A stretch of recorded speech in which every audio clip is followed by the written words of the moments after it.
Esto es Esto es Esto es. Esto es. Esto es Esto es. Esto es. Esto es Esto es. Esto es. Esto es Opiniones Meméticas. Bienvenidos al quinto programa de Opiniones Meméticas que sale en conjunto, es coproducción entre Comillando y La Batea. Me acompaña el señor Andrés Acorsi. ¿Cómo andás? ¿Cómo estás? Buen día. Muy bien, muy bien. Expectante de zafar de los quilombos que tuve a partir de los berenjenales en los que me metí en los últimos programas. Sí, te llegaron cartas de médico, Sí, todo. sí, amenaza. Y eso es lo Carta bueno de bomba. este programa.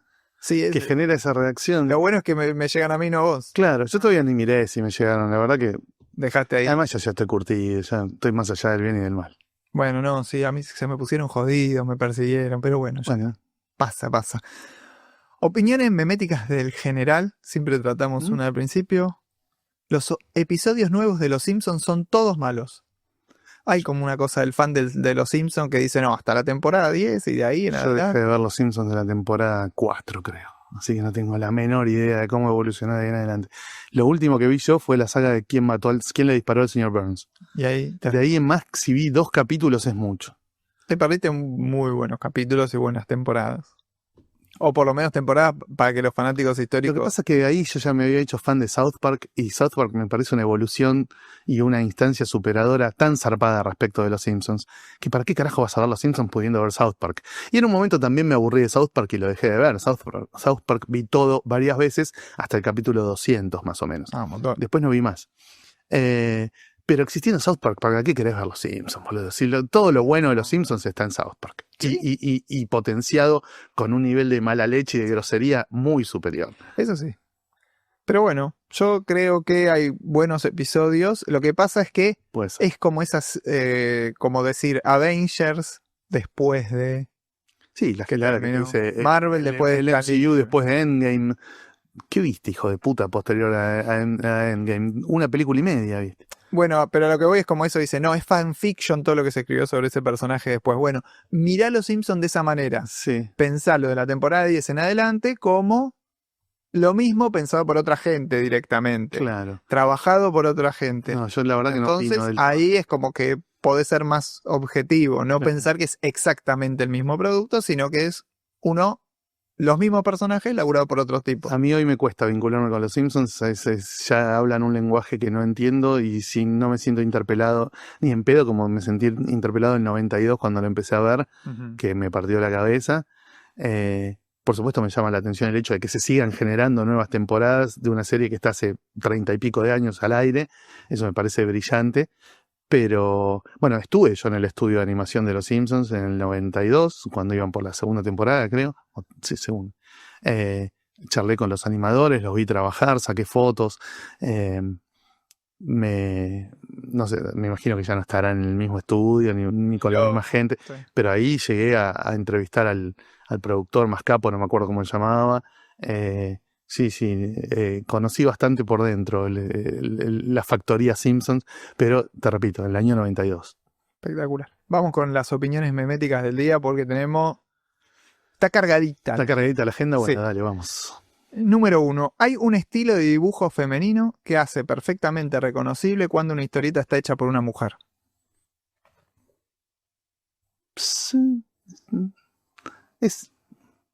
Es probable, no es categórico. Si le tengo que dar un valor de verdad del 1 al 10, es un 5 o un 6. Hay algún dato en el grafismo que te dice esto, lo más probable es que lo haya dibujado una mujer, pero no es categórico, te puede engañar. Puede ser un varón que dibuja en ese estilo, o podés ver una historieta convencido de que la está dibujando un varón y en realidad la está dibujando una mujer. No hay un grafismo de género. Hay algún indicio, para mí, después escucho tu opinión y vemos qué onda, pero hay algún indicio, alguna cosa que te sugiere que eso está hecho por una mujer, pero no es tan obvio. En algunos casos, hay casos donde sí es mucho más obvio y donde hasta la puesta en página Sí. te habla de que atrás de eso hay una autora. A mí me parece que tiene que ver mucho con lo importante, el peso que tenga la autoría en esa obra. Exacto. Si la obra es muy industrial, se empieza a desdibujar esa marca. Sí, Y bueno, sí, si sos un obrero del lápiz, finalmente obrera del lápiz, vas a acomodarte a lo que te pide la industria en la que trabajás. totalmente. Está pasando... Como cuando la pusieron a Paula Boffo a dibujar Ricky Morty. No te das cuenta que Paula Boffo es Ricky Morty. Ya está. Claro. En el mundo del manga está empezando a pasar que hay autoras y autores que no se sabe quién son.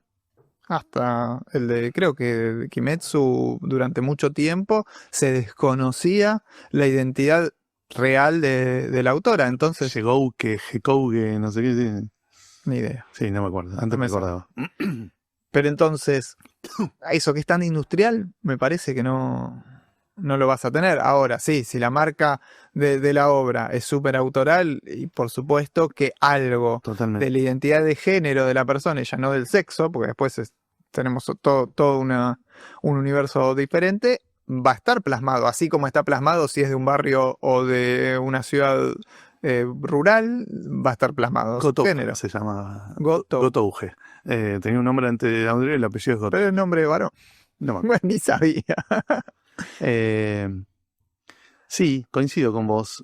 Si está muy marcada la autoría, es más notorio y más visible. Y a veces hay muchas obras que el mundo editorial decide publicarle a las mujeres porque son obras con una impronta muy femenina también. Sí, hoy que está muy clara de parte de las editoriales la intención comercial de conquistar a un público femenino, a la autora mujer se le han abierto un montón de puertas que hace 15 años no se le abrían y que no sé si hoy se le abren a los hombres, ¿no? Quizás hoy es un momento en el que es más fácil publicar tu novela gráfica si sos mujer. En Francia se nota mucho, ¿no? Vos ves el ranking de las 10 novelas gráficas más vendidas del 2025 y hay, no sé, 7 que son mujeres, Uh-huh. ¿no? Y un par de títulos clásicos tipo Asterix y Blake y Mortimer y qué sé yo, pero después lo que no es clásico, lo que es moderno y actual son autoras mujeres. Sí, hay alguna...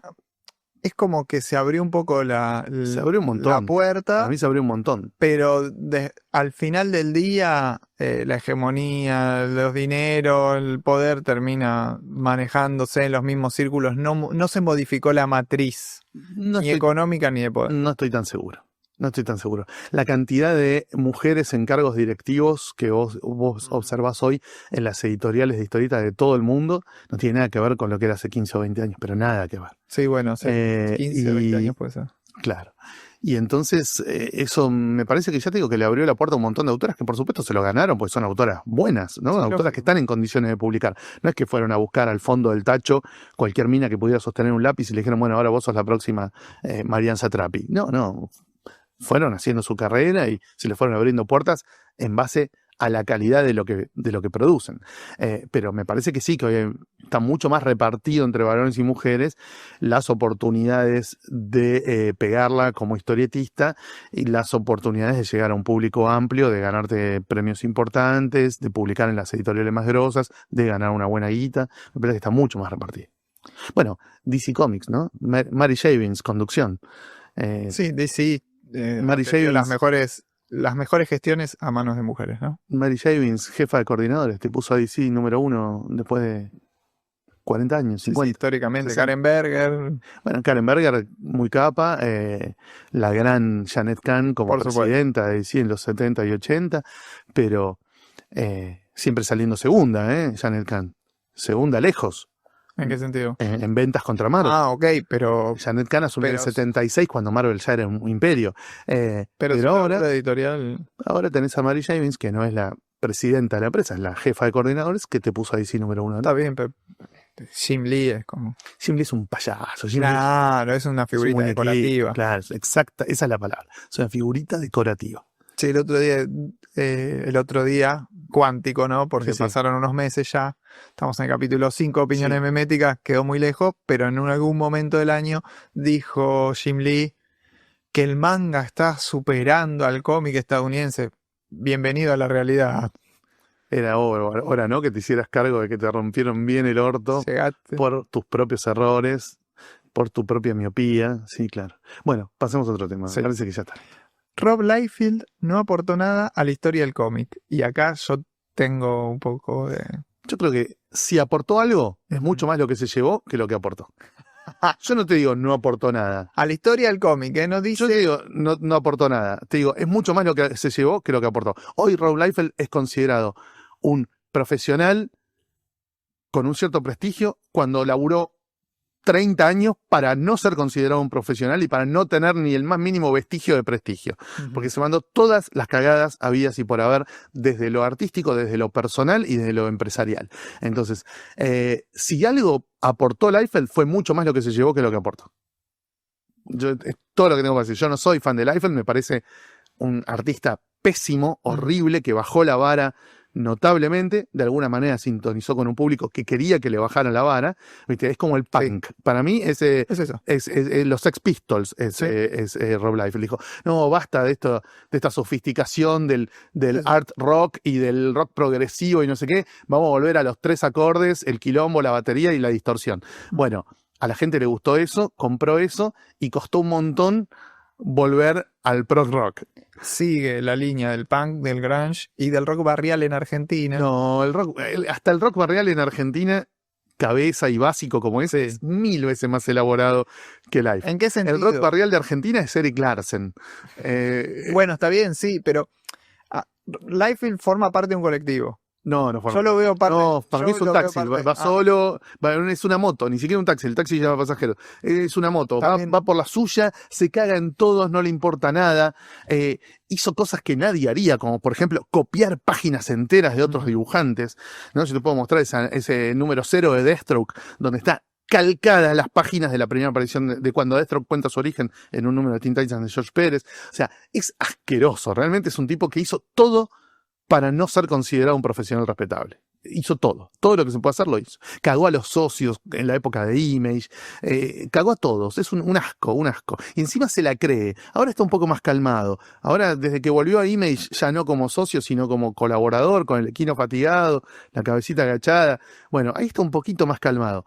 Pero el chabón se creía Dios. Vendría a ser como el cantante de los Pistols que formó parte de una movida y se dio vuelta después políticamente. ¿Viste? Con el cantante de los Pistols es bastante de Johnny derecha. Rotten. Sí. Ah, mira, no sabía que era de derecha Johnny Rotten. Sí, está bastante recuperado. Sí. El único que sobrevivió. Sí, claro. Tiene su propia banda, que es PIL, Public Image Limited. Sí, es bastante derecha. Viste que hay una... discutir de política acá, nos metemos en quilombo, pero viste que hay una derecha que llega a un límite con el punk y con la extrema izquierda, ¿no? Hay una derecha como que voy tanto en contra de todo que termino haciéndole un poco el juego a la derecha, o sea, un anarquismo de derecha. Vos decís que se puede ser antisistema de derecha. Sí, bien, a las pruebas me remito, vimos en Argentina. ¿Mm? Bien. Bueno, Bien. No, yo de Rob Liefeld no considero que haya hecho grandes aportes. Y si hizo algún aporte, ya te digo, es más lo que se llevó que lo que aportó. Yo Liefeld lo entiendo como parte de un movimiento, como el pibe que compro más, el Liefeld fan, que desde chico a mí me gustaban los cómics y lo logré y llegué, y vos también podés llegar, que hay una bajada de línea Pero de eso. una cosa es en charlar el de Prime cómics Image. con Rob Liefeld, que yo lo hice y está bien. El tipo te habla maravillas de John Byrne, de George Pérez, de ídolos, ¿no? De Jack Kirby, qué sé yo. Pero otra cosa es su obra como autor. Su obra como autor a mí me parece bochornosa. Yo creo que en cómo lo formula, la opinión memética no le aporta nada. Es como autor, sí, es muy mediocre, pero tiene como una bajada de línea o una idea, Discurso. un discurso, encarna una idea el tipo. Sí. Eso digo. Sí. El fan convertido en una persona que hizo su vida Bueno, de hacer cómics con muy poco, porque pero- es muy crudo. Bien. Pero hay un montón de autores que originalmente eran fans y que cumplieron su sueño de ser artistas y de sentarse en la misma mesa de sus ídolos y son más talentosos y menos garcas que Liefeld. Entonces yo no lo pongo como un paradigma, como un caso a imitar Liefeld. O sea, traten de no imitar a Liefeld en ningún sentido, ni en el estético, ni en el Como podcaster me gusta. de comportamiento. Claro, como podcaster también, pues no lo estás viendo dibujar. Y Claro. no te estás fumando ni su beta artística ni su beta empresarial. Es un comunicador digno. Esa pronunciación tan californiana, los adjetivos. Awesome. Awesome. Esa evolución de Stan Lee con la que puede hablar y naturalmente el tipo, las imitaciones, como podcaster es bueno. Bueno, aportó eso a la historia del cómic por ahí. Bien. Los lectores de cómic no son lectores de manga y viceversa, Es una boludez. en general. Vamos a gran número, no te tomes como dato, como No, anécdota el círculo. No.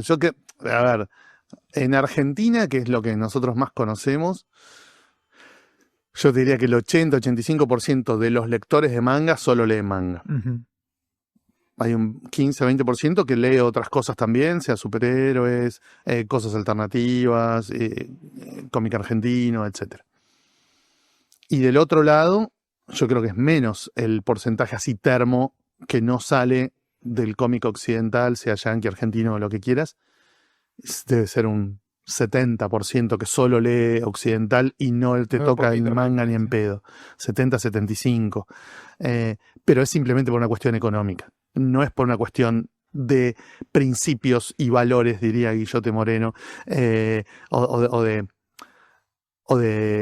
un estándar estético del que no estás dispuesto a bajarte, digamos. Hay 1000 autores de manga capacitados para seducir al al lector fanático del cómic occidental. En primer lugar, obviamente, Shiro Taniguchi, Katsuhiro Tomo, Taiyo Matsumoto, un larguísimo etcétera. Pero cada vez en Occidente se dan a conocer más mangakas que tienen un potencial de crossover como para llegar al lector que solo lee cómic occidental. Sí, no tengo duda. Y también hay un montón de historieta occidental pensada para llegar al lector de manga, con más o menos éxito. Yo me acuerdo en el 2004, 5, 6, no me acuerdo cómo fue, cuando salió Skydoll. El quilombo que armó Skydoll, porque de pronto los fans del manga compraban Skydoll, ¿no? De Alessandro Barbucci y Bárbara Canepa, una historieta italiana para adultos, que parece cómic europeo, pero a la vez parece manga. Es como un crossover muy interesante. ¿Viste? Entonces hay como muchos puentes que se han tendido, a veces con éxito, a veces menos. Y hoy te diría que estamos ahí, en un 70-75% el lector de cómic occidental no lee manga y en un 80-85% el lector de manga no lee cómic Yo he abandonado bastante la lectura de manga. de manga. Porque sos un ortillo. Sí, obvio. Además, porque también hay un límite que me autoimpongo, porque si no es Las 24 horas de leer hay historia. que leer todo el día. Sí me pasa que tengo la sensación que el manga más moderno, y sobre todo el más mainstream, sí no es tan apto a veces para lo que el lector de cómic occidental está acostumbrado. Y encuentro en obras de los 70, de los 80, una narrativa muy parecida, Una ritmos afinidad mayor, totalmente. muy interesantes. El link general que está en activo, sí me parece que es Urasawa. Urasawa es muy seductor para el lector de cómic occidental, sobre todo si tiene mucha paciencia, porque Urasawa es... Te da 1000 vueltas. Te da 1000 vueltas. En las obras más conocidas de él en Argentina, que son Monster y 21st Century Boys, el hijo de puta te mete... 20th Century Boys te encierra en un laberinto del terror del que no salís nunca, es tremendo. Después tiene obras, a mi juicio, mejores como Pluto, que son más breves, más compactas, van más al...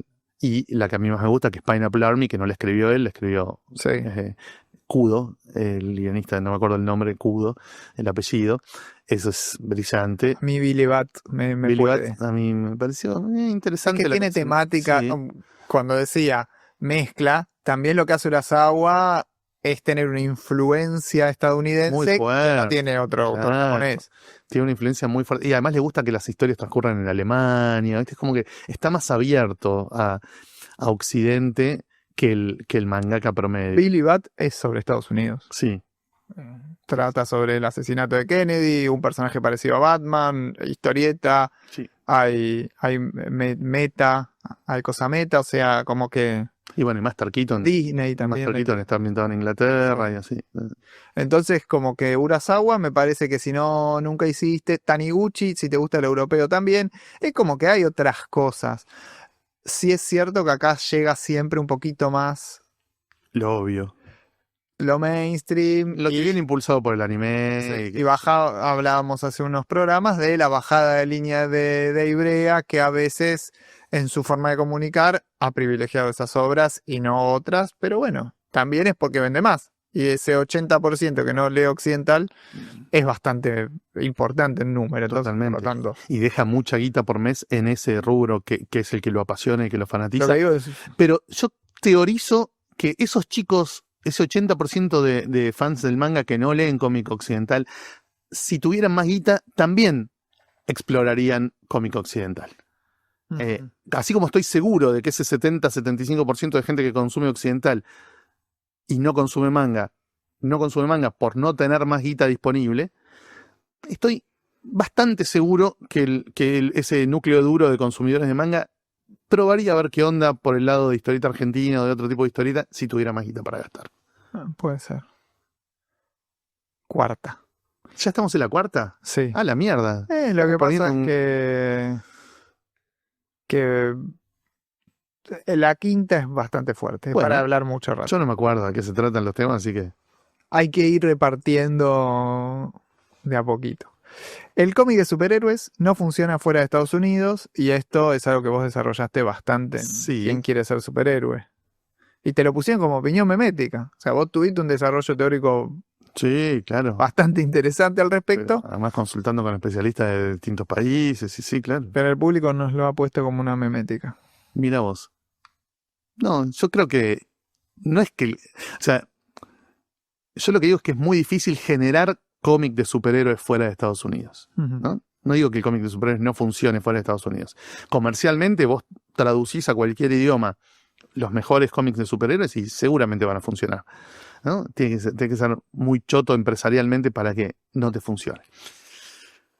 Lo que yo digo es que es muy difícil producir historietas de superhéroes fuera de Estados Unidos. Es decir, reproducir la estética, el código y las temáticas de los superhéroes y las formas de abordarlas desde un país que no sea Estados Unidos, porque parte de lo que hace atractivo e incluso viable al no género de los superhéroes es la idiosincrasia yanqui, ¿no? Ahora, cuando vos sacás ese elemento, el de la idiosincrasia yanqui, y querés trasplantar los demás elementos a otra cultura, a, no sé, Italia, Brasil, Argentina, donde quieras, no te va a salir bien. Ujú. Lo más probable es que te salga algo paródico, algo muy oscuro, algo satírico, una copia demasiado obvia,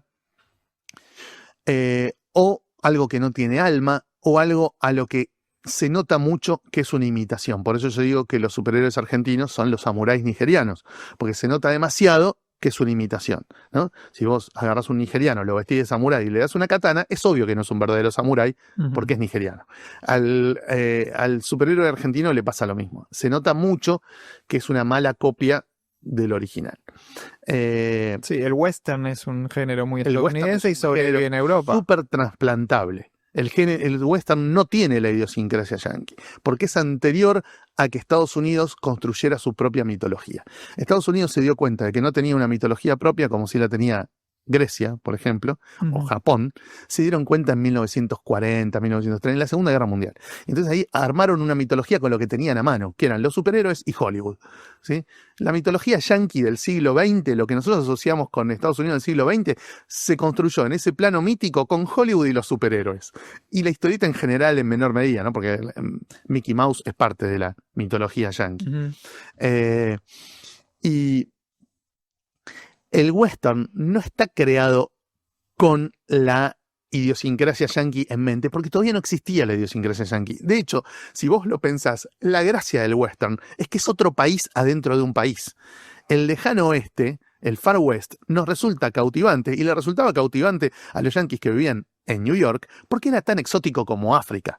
Iba a decir, es más parecido al África de Tintín. Exactamente. Es un lugar donde la ley era otra, el vínculo entre las personas era otro, los niveles aceptables de violencia eran otros, ¿no? Se jugaba a las cartas por guita en cualquier lado, se escabiaba en cualquier lado, había minas revoleando las gambas en cabarulos de cualquier lado, era todo muy alienígena para el yankee más, entre comillas, civilizado que vivía en Boston, Massachusetts, ¿entendés? ¿Viste la película Un millón de formas de morir en el oeste? No. Es el quien hace Padre Familia, Seth MacFarlane, Seth MacFarlane, sí. que hace también Ted. Bueno, él la protagoniza y también es guionista, director, todo. Y es un tipo que vive en el oeste, pero con una idiosincrasia, te diría más siglo XXI. Primer siglo XXI, no siglo XXI de 2020 en adelante, pero... Y es muy divertido en el sentido que el tipo burla al médico del oeste que te dice para curarte esto te tiene que picar un pájaro en la herida y ese tipo de cosas. Y el tipo es un pussy en el oeste. Imagínate. Pero termina siendo atractivo para la chica justamente porque tiene otra sensibilidad, la trata bien, etcétera. Es muy buena esa Yo creo que el western es absolutamente transplantable. En Argentina se hizo la historieta gauchesca argentina. Es western. La historieta gauchesca argentina es algo que me cautiva muchísimo y me parece que se habla demasiado poco de Se habla demasiado poco porque se dejó de producir. Pero si vos lees historieta gauchesca de los años 60 y 70, e incluso 50, es western. Es Sí, claro, igual. es igual. Es igual. En vez del salón está la pulpería y en vez de en vez del coso, en vez del Colt está el facón. Pero es igual, boludo. Es igual. Sí, también eran autores que mamaban mucho western. Sí, Lo porque hemos acá era hablado. muy popular y se veía en los cines, todo el tiempo había películas del oeste y qué sé yo. Pero no hizo falta esa reescritura, digamos, esa reimaginación del western que hicieron los Thanos cuando crearon el spaghetti western. No hizo falta en Argentina, era simplemente cambiar cowboy por gaucho y a la mierda. Acá Sí, había tenías algo parecido. indios, tenías milicos, tenías todo, boludo, era igual, tenías vacas. O sea, Sí, es muy parecido. era igual. Entonces el western acá se trasplantó sin ningún problema. Ahora, cuando quisieron trasplantar los superhéroes, nunca se pudo. A mí me parece que los superhéroes tienen un problema principal, no solamente en esa cuestión cultural, sino en cómo se produce. Para que existan los superhéroes, vos necesitas la revista todos los meses. Obviamente. Y necesitas el universo, que es lo que hace atractivo también a los superhéroes. En Argentina no podés armar universo porque se supone que cada autor es dueño de sus personajes. Entonces, la idea que para los yankees está totalmente normalizada de que una misma editorial tenga 3.000 o 5.000 personajes, acá no existe, es imposible. No vas a juntar 3.000 autores buenos que le regalen sus creaciones a la misma editorial para que la editorial haga un universo y ya estos están en la Golden Age, estos están en la Silver Age, estos son los de ahora, estos son los Sidekick. No hay forma. Columba nunca trató de... Columba nunca armó un universo con sus personajes, ¿no? Podría haberlo hecho. Podría haber metido algún superhéroe cuando ya eran bastante populares acá. Sí, claro. A finales de los 70 por lo menos. Sí. En toda esa cosmología de personajes que tiene Robin Hood, en ningún momento alguien dijo, bueno, che, ¿por qué no ponemos un superhéroe en estas revistas? Porque Columba era argentina y entendía que en la idiosincrasia argentina el superhéroe yankee era muy alienígena. Pero metió Marvel. Columba publicó Marvel, pero con poca respuesta, duró 2 años eso, Marian. Después quedó Spider-Man un tiempo más y después voló toda la mierda. Para mí hay un solo ejemplo muy claro de historieta de superhéroes argentinos que funcionó, que es Caballero Rojo. Tiene un anclaje... Yo creo que comercialmente no funcionó. No, Caballero Rojo narrativamente. pasó por 5 editoriales y en ninguna hizo pie. Narrativamente. Narrativamente está bien, es un cómic entretenido, tiene por momentos profundidad, tiene acción, pero comercialmente nunca pegó. Tiene un anclaje cultural en los Titanes, que está bueno, porque vos, así como era la gauchesca, lo traduzco acá, digo, bueno, el legado a partir de los Titanes es súper interesante, porque tiene que ver con nuestra historia, tiene lugares emblemáticos de la ciudad, tiene problemáticas argentinas, pero a la vez... recupera la tradición del Legacy Hero típico de DC de los 80 y 90. Encaja un arco con el otro, un villano que es más un político, más un villano sobrenatural contra un... Sí, para mí lo que no funciona en Caballero Rojo es que tiene demasiados elementos fantásticos. Es decir, Ujú. el lector argentino le cuesta mucho más suspender el descreimiento, y cuando vos le decís que hay 1.000.000 de momias dando vuelta por Buenos Aires, poseídas por el espíritu de no sé qué faraón de la chota, déjate joder, boludo. Ujú. Contame historia de políticos corruptos en Argentina. Claro, ese es Contame historia. el arco de un político corrupto, el Claro, segundo es contame historia de, no sé, un barra brava descontrolado que tiene poderes y se caga a trompada contra toda la policía y todas las hinchadas contrarias Ujú. en la misma tarde.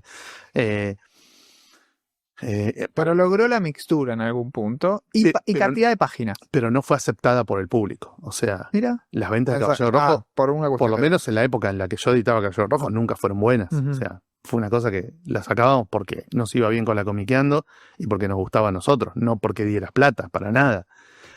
Comercialmente nunca funcionó. Cuando los autores se llevaron el personaje a otras editoriales, tampoco les funcionó.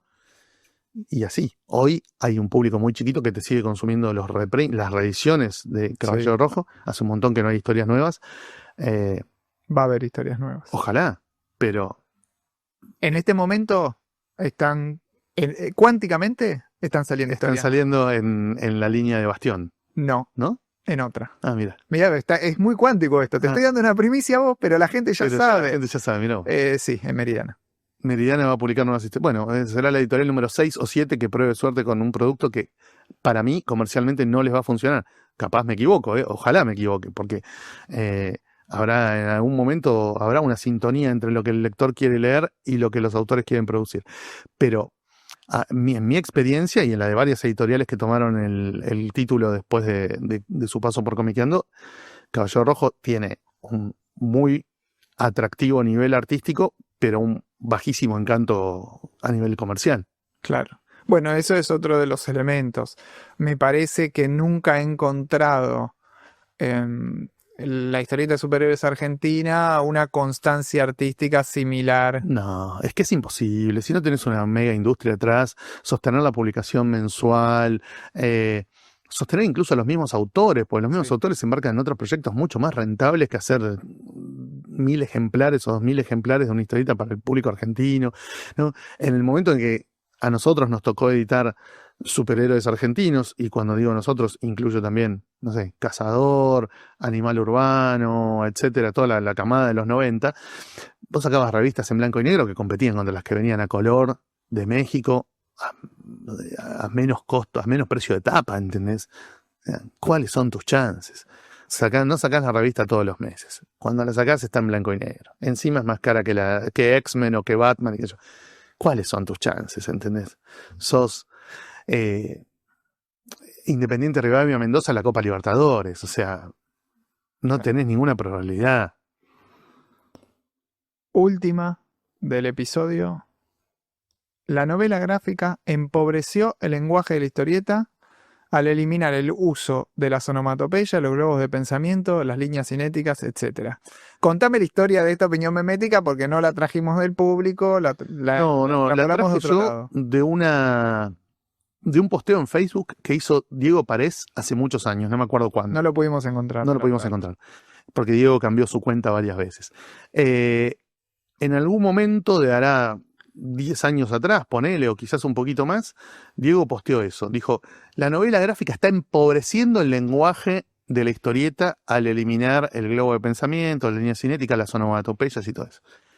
Y por supuesto la reacción mayoritaria de la gente que leíamos en aquel entonces lo que posteaba Diego fue darle la razón. Ah, pensé que había sido violenta. No, para nada. Nadie dijo vos estás en pedo, no es así. O sea, por un lado hay que agradecerle a la novela gráfica que como término, no como producto, porque no es algo distinto de la historieta, es simplemente No. un término de marketing. Los yankees le dicen graphic novel. Le dicen a la graphic TP. novel a un TP con 6 números de Spider-Man, boludo, dejate joder. Sí. El término marketingesco, digamos, de novela gráfica ayudó un montón al desembarco del cómic en las librerías, y en ese sentido hay que agradecerle. Pero a la vez es narrativo también. Es un formato narrativo, no solo de marketing, la novela gráfica.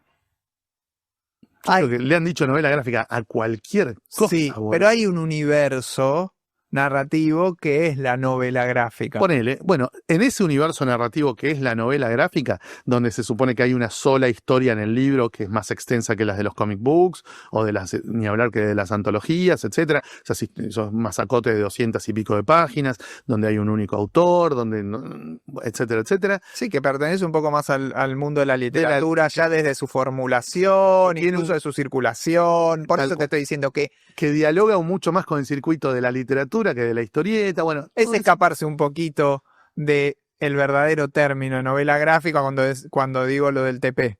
Todo eso me parece genial y ha hecho un aporte enorme a que hoy se puedan publicar una diversidad mucho mayor de historias. En Argentina es fundamental. De autores y autoras, ¿no? La llegada a las librerías la facilitó muchísimo este nuevo formato / soporte / manera de pensar la narración.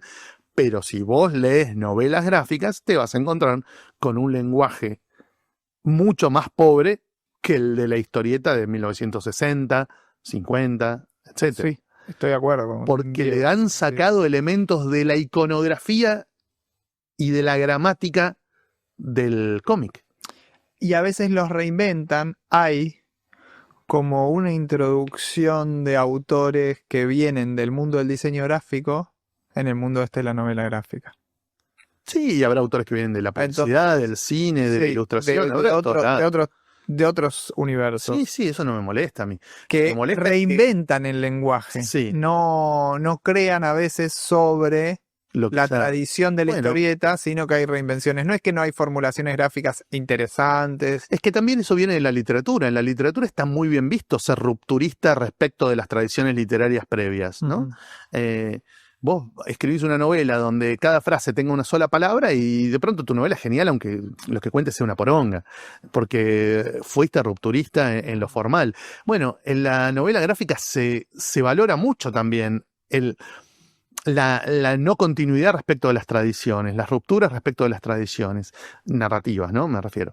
Pero yo creo que estamos sacrificando en ese altar cosas muy valiosas, como la onomatopeya, la línea cinética, el globo de pensamiento, y un montón de cosas que hacían a la historieta muy accesible a los chicos, muy accesible a la gente quizás menos instruida o menos letrada, más lejana de la literatura y más cerca del kiosco, digamos, y que hay un montón de cosas de las que más nos gustan de la historieta que funcionan porque están hechas así, ¿no? Yo pienso en el Asterix de Goscinny, en el Tintín de Hergé, en los Patos de Karl Barks, en Mafalda. A Mafalda vuelve a sacar los globos de pensamiento y no es gracioso, ¿eh? Claro. Y no es gracioso. Pero obviamente son productos distintos para momentos distintos y para soportes distintos. Mafalda estaba pensada como tira para diaria, no para libro de librería. Se convirtió a la larga en libro de librería, sí. Pero eso no era lo que Kino tenía en mente. Y así un montón de cosas que se han ido perdiendo. Hace unos programas hablamos de la accesibilidad del manga frente al cómic de superhéroes. Y me parece que el manga tiene códigos propios que si vos nunca leíste manga, no llegás a entenderlos. Son pocos. No, sí, claro, son pocos. O sea, te vas adaptando rápidamente y no es el tema del lenguaje de cómo se llaman en Japón, sino algunas cuestiones gráficas. Por ejemplo, el primer shock, que el personaje de golpe se convierte en chibi. Ese es uno de los códigos. En los mangas comerciales. ¿Por qué a los japoneses les sangra tanto la nariz? Cuando se calientan. Sí. Claro. Acá no es un código gráfico. Es una metáfora que nosotros no entendemos. Es como darle a un marciano un cómic donde a alguien se le aparece una lamparita en la cabeza cuando se le ocurre una idea. El marciano no va a entender que la lamparita en la cabeza quiere decir que se le ocurrió una idea. O que si le aparece un corazón atravesado por una flecha es porque tuvo un desencanto amoroso. Después tiene un lenguaje visual muy heredado del videojuego. Sí. A veces aparecen como fichas en el aire y vos decís, ¿qué carajo tiene que ver esto? Por ahí sí en los más mainstream, los shonen. Entonces, el manga ha enriquecido esa tradición en su propia línea y mucha gente que solamente lee manga, retomando la memética anterior, vive en ese universo y le cuesta un poco más el lenguaje fuera de que además se sobreexplica mucho, tiene una línea cinética muy fuerte.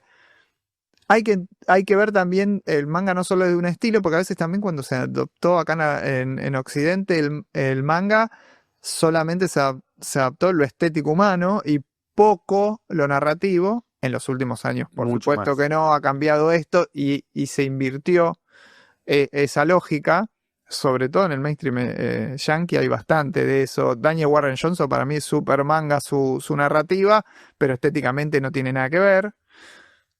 Entonces, la historieta muchas veces es sobre todo lenguaje.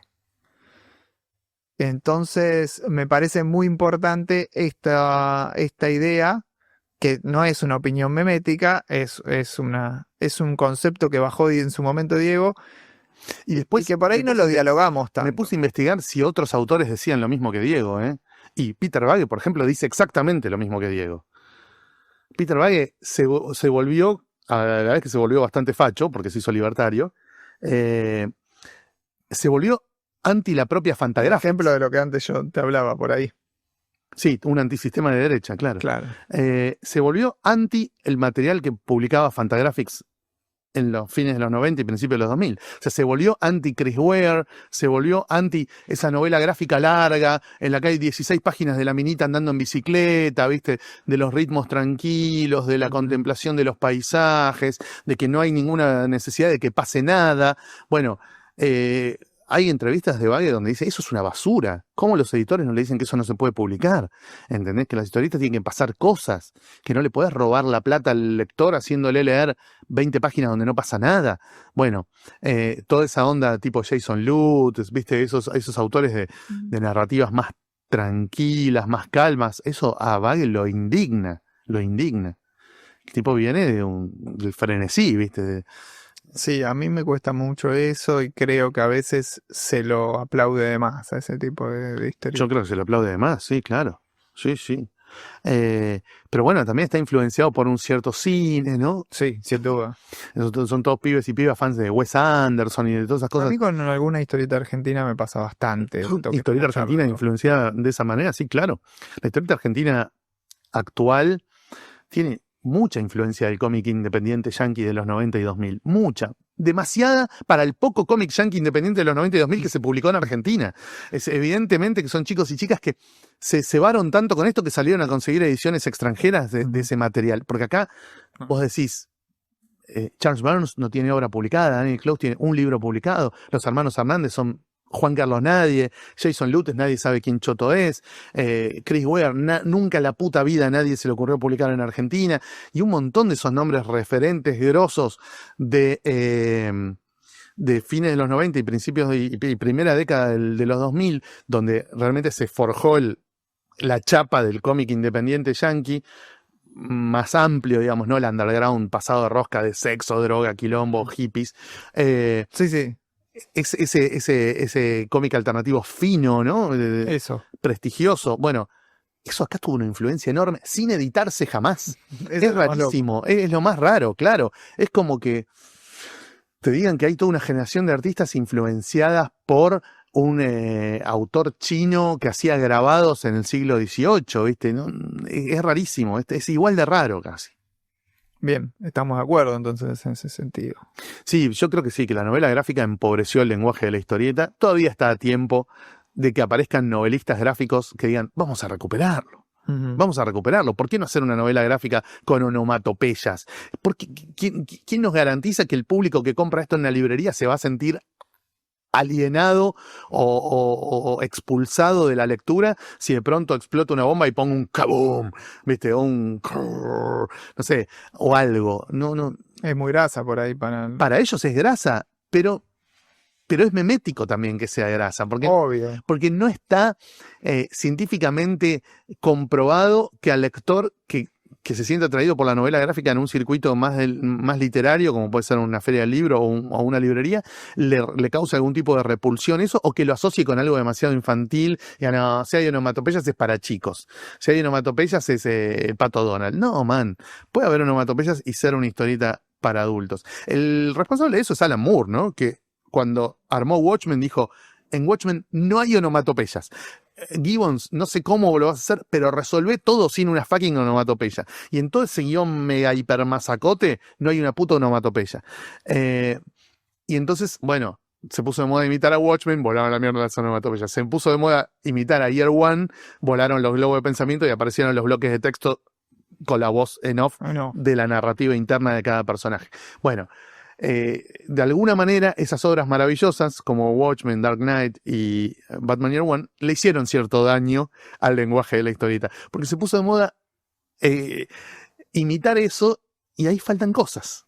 Sí, Ahí faltan imitarlo cosas. además sin un sentido, porque no estás Imitado por autores mucho menores también, Claro. ¿no? Porque no hace falta hacer Alan Moore para hacer una imitación de Watchmen. ¿Cuántas imitaciones de Watchmen hemos visto a cargo de autores que no le pueden sacar la basurita de abajo de una uña a Alan Moore? Bueno, es así. Bien.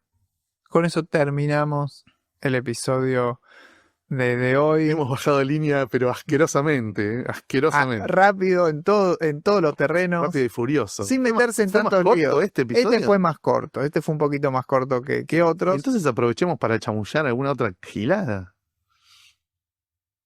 Pasemos a que la gente se quede digiriendo esta bajada de línea atroz, rápida, comprimida. Bueno, Porque una memética es que los podcasts tienen que ser largos. el podcast tiene que ser lo que el que hace el podcast tiene ganas de que sea. Esa es la gracia del podcast. La memética, no memética, porque es así, es que el podcast es libre. Sí, esa es la El gracia. podcast es libre. Pero en Si algún lo querés momento, ser corto, está bueno que sea corto. Y si lo querés ser largo, está bueno que sea si no largo. lográs cerrarlo, está mal. Ah, bien, no sé. ¿Si cerrarlo en qué sentido? Cuando seguís dando vueltas sobre las mismas ideas Ah, bien. durante 3 horas, No, no. cuando vos podías terminar el podcast en una. Sí, sí. Vos vas a tratar un tema, abordarlo Vos decís que no se estire innecesariamente. en el tiempo que necesitas abordarlo y cerrarlo. Que tengas libertad no quiere decir que vos sometas al oyente A la tortura infinita. sí, a tu café entre amigos, Sí, a sí, tu sí, entiendo. birra y pizza con amigos, ¿no? Entiendo lo que me decís. Yo creo que eso surge del pánico a no poder completar el tiempo de grabación o completar un programa que tenemos porque iniciamos el podcast como amateurs y nos fuimos formando con el micrófono delante. Entonces, al principio que era, voy a hablar 15 minutos y no voy a tener más nada que decir. Eso devino en 4 horas. Cuando son 4 horas también está mal. Según los temas que toques. Hay que aprender a cerrar las ideas. Sí. Sí, sí. Pero si tocas muchos temas en 4 horas, no es un Por delirio. supuesto. Vas cambiando de tema, lo vas manejando. Pero si vos tenés una propuesta Acá estamos haciendo concreta, teoría del podcast. Teoría y práctica del podcast. aprovechamos el tiempo para eso. La cátedra del profesor Cholaquian de teoría y práctica del Y podcast. podcast comiquero, diría, porque es un mal que principalmente es del podcast conversacional comiquero. Para ir a un género que hay muchos. La mayoría de los podcasts comiqueros son conversacionales, Sí. no hay tantos de documental. Por ahí están más en YouTube, Sí, alguno muy aislado, pero son los menos. bien. Entonces, me parece que es muy importante decir, Hasta acá llegamos. hasta acá llegó, bajamos, charlamos sobre 5 o 6 ideas diferentes durante un episodio que por ahí durará menos que 1 hora. Las logramos redondear lo más que pudimos dentro de nuestra capacidad muy limitada Y terminó. y terminó. Sí, en opiniones meméticas no está el no te debemos nada, pero podría entrar. No, yo no le debo nada a nadie. Por eso. Bien. No está el cierre clásico de la batea, pero es un poco eso también. Perfecto. Muchas gracias. Nos escuchamos la próxima.